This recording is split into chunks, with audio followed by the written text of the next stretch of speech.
Lots of people have gotten their hands on one. And who knows, you could be next. Win your very own Good Morning Augusta coffee mug at WJBF.com/coffee club. Sponsored by Honda Cars of Aiken.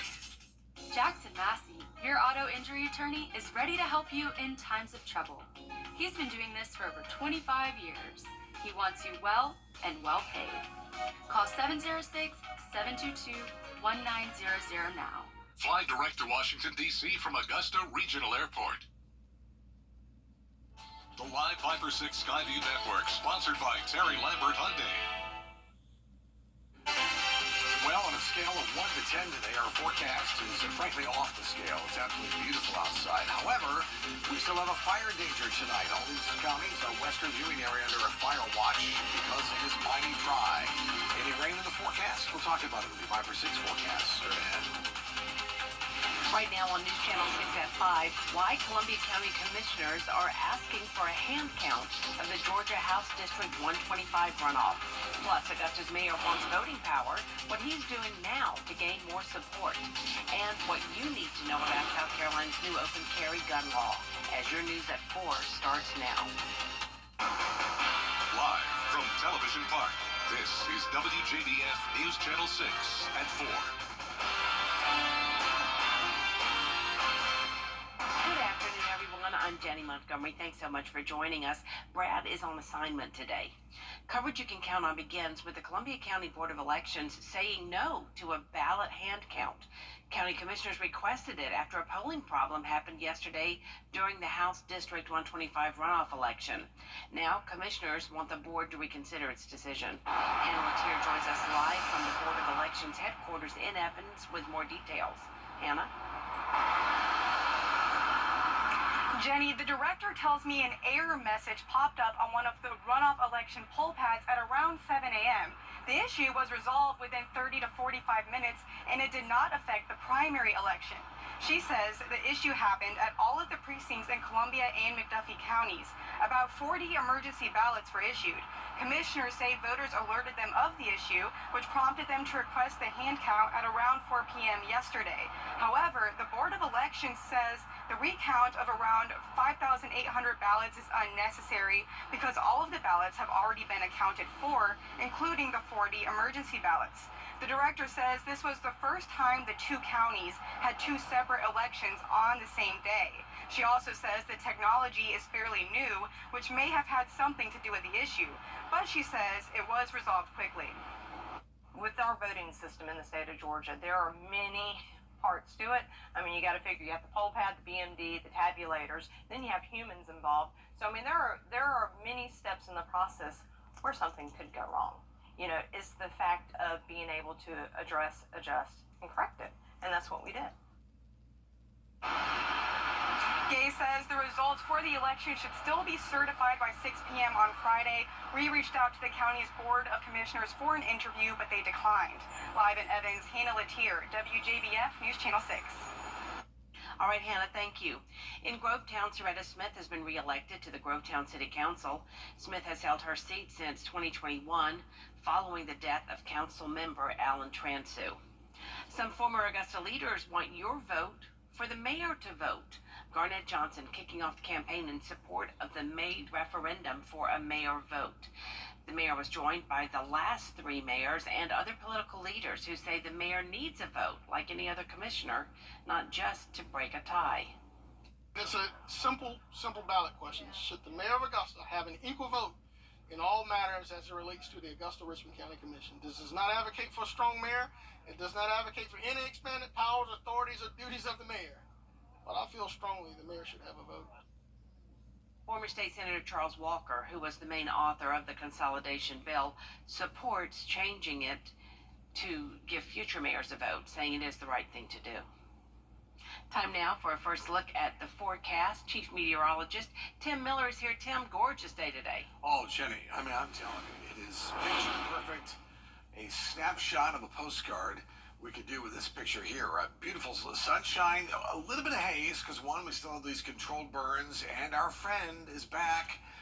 Mr. Pollen is here. For it all coming up in just a few minutes. Jenny? All right, Tim, thank you. A new state law will make it easier to legally carry a gun in South Carolina. Bria Smith joins us now with more. Bria? Jenny, South Carolina is now the 29th state that allows people to carry a gun in public without a permit or training. On March 7th, Governor Henry McMaster signed the new law enforced effective immediately. The law does prohibit open carry in certain areas. However, like schools, churches, and government and law enforcement buildings, local gun shop owners say another concern with the leniency of concealed weapons training is the safety of law enforcement while on the job. They can't ask someone in a traffic stop, do you have a firearm in the car? And now that person does not have to disclose. Used to be that they had to disclose that there was a firearm in the car. They don't have to do that anymore. And those little tricky things, those are the things that, I mean, we value our law enforcement around here. The new law also increases penalties for those who carry guns into places where they are banned. I posted more information about the law on WJBF.com. Jenny? All right, Bria, thank you. In Columbia County, charges are pending against a mother whose 4-year-old fell out of a car into traffic. It happened Monday at Grovetown exit 190. Deputies say there wasn't any safety equipment to secure the child inside the vehicle. The boy fell out of the car and was taken to the hospital. He remains in the ICU. A police report says alcohol was not a factor. Experts say it's always important for parents to remember the safety of your children while they're in the car. According to the National Highway Traffic Safety Administration, 4 out of every 10 children under 6 who die or are seriously injured in car accidents were restrained, or they were unrestrained or improperly restrained. Safe Kids Greater Augusta has training and inspections on how to properly install your child's car seat. The training is taught by certified child passenger safety technicians from Safe Kids Greater Augusta. We partner with Columbia County Sheriff's Office, Richmond County Sheriff's, and Richmond County Fire. They do seat checks as well. You can call them or go by and see if they can check your seat to make sure the seat is appropriately installed. I know our Wellstar MCG Health Police Department does the same thing. They all have technicians available to check the seats. The next car seat check event is on Thursday, March 21st at Wellstar MCG Hospital. A 3-year-old boy from Aiken is in desperate need of a kidney. Robert Lee Williams Jr., or RJ, faced serious health issues at birth, needing an emergency C-section at Aiken Regional. The 3-year-old spent his first 2 months in the NICU at JOG, fighting for his life. RJ was diagnosed with kidney disease and renal failure and has since undergone various medical procedures and multiple tests. It was very emotional. I had moments that I broke down, but over the course of the first year to now, everything's improving. As you said, I've got a village because I've got my parents, my older kids that help out, and then we've got family members that reach out anytime we need them. RJ's family is looking for a kidney donor with type O blood for a life-saving transplant. Contact Augusta University for more information. Coming up, day 2 of legal online wagering in North Carolina is in the books. What operators and gamblers are saying about wins and losses.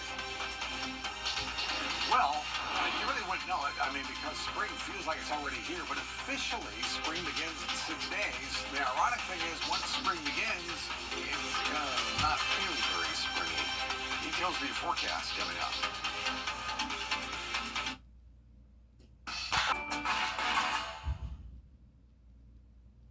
This is day 3 of sports betting in North Carolina, and some fans are already reporting they've won thousands of dollars. It comes as college basketball conference tournaments are tipping off like the ACC. Daniel Pierce explains the excitement is not going away for fans just yet. Out a spell, and this time with the left. Yeah, I took advantage of the easier bets, get their specials they're running. Yeah, but Charlotte Hornet won, and then there was another one for today, too. It's deeper than just the spirit of competition. It's about chasing the rush, going all in on a team you've been ride or die for years. Yeah, I'm a big Arsenal fan, so I already put a few bets on them today. They're in the Champions League. Put a parlay on them and Barcelona to advance the next round in the Champions League. That hit, so already made a little bit there. Kevin Medina made a few bucks on small bets Tuesday in the world of soccer. Walking on sunshine today is what it sounds like. Nothing crazy, maybe like 30, 40 bucks, so. BetMGM announced in the first 24 hours almost 50% of people bet on the Tar Heels to win the NCAA tournament. NFL free agency is just beginning, and the league's draft is still weeks away. Yet, fans are already eyeing who they think will win the Super Bowl. Oh, dude, it's probably the Chiefs, all the Taylor Swift bandwagons. You'd be wrong. 14% bet on the Steelers following the news of Russell Wilson's Sunday night signing with Pittsburgh. Ah. The Chiefs came in at number 3. Really? Yeah. Okay, who's who? That would be the Eagles with 10%. Despite ending up at the end of the pack last season, 8.3% of fans bet on the Carolina Panthers to win the Super Bowl, despite having the longest shot to win. But again, the bright side appears to be on the impact to the state's economy. It's also going to get people to just be a little bit more involved, just different sports too, just for fun of it. When money's on the line, you're a little bit more, a bit more bought into the sport as well and just to the games. The North Carolina Lottery Commission won't have insight into the full scope of sports betting until mid-April. For the second time this year, someone in Aiken is $2 million richer. The ticket was a scratch-off purchased at the Circle K on Whiskey Road. That's just 4 miles from where the first winner purchased their ticket back in January. Today's winner said they couldn't believe it, and they only bought one ticket. That particular Circle K gets a $20,000 commission for selling the lucky ticket. We'll be right back. I'm attorney. Thanks so much. A career expo today allowed Goodwill of Middle Georgia and the CSRA to connect people looking for jobs with community resources and employers. Anyone that missed out on today's event is welcome to go to any one of our Job Connection career centers in the area. We have career centers in Aiken, Grovetown, South Augusta, and at our main campus on Washington Road. They can also visit us virtually at www.goodwillworks.org. Over the last 5 years, Goodwill has helped more than 31,000 people find a job in the 35 counties it serves in the 2-state. Coming up, the reason behind one woman's dream of joining the WNBA. Join attorney M. Austin Jackson, the Augusta Guy, for legal insights every Monday and Tuesday afternoon. Don't miss the Legal Minute, brought to you by M. Austin Jackson, attorney at law. Olympus grad.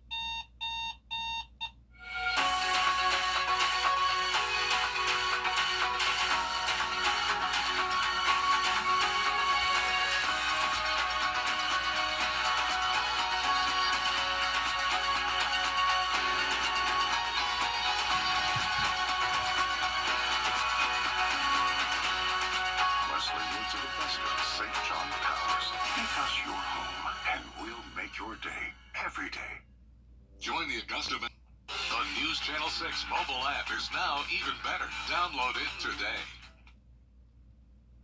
No matter how old you are, it's never too late to lace up your sneakers and get ready for your jump shot. And one 84-year-old Canadian woman is doing just that. Here's Danny Neww.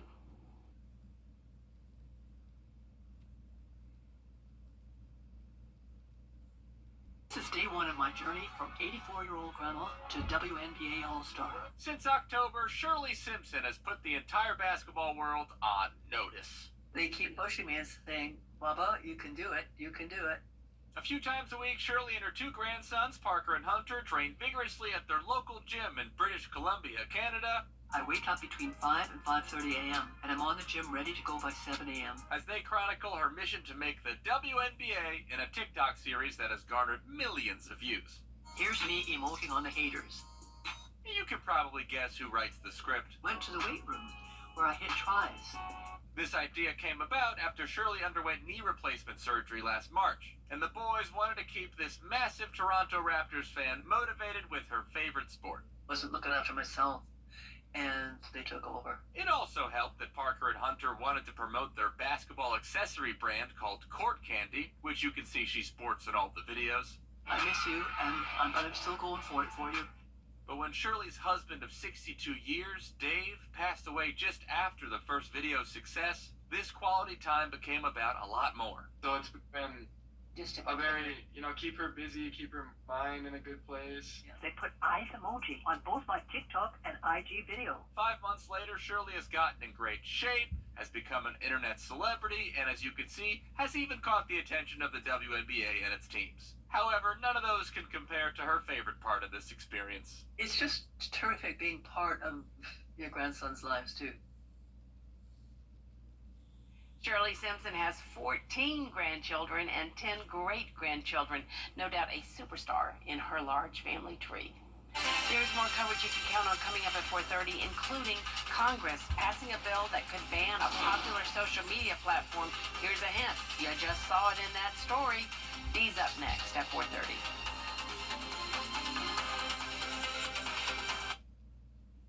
Just like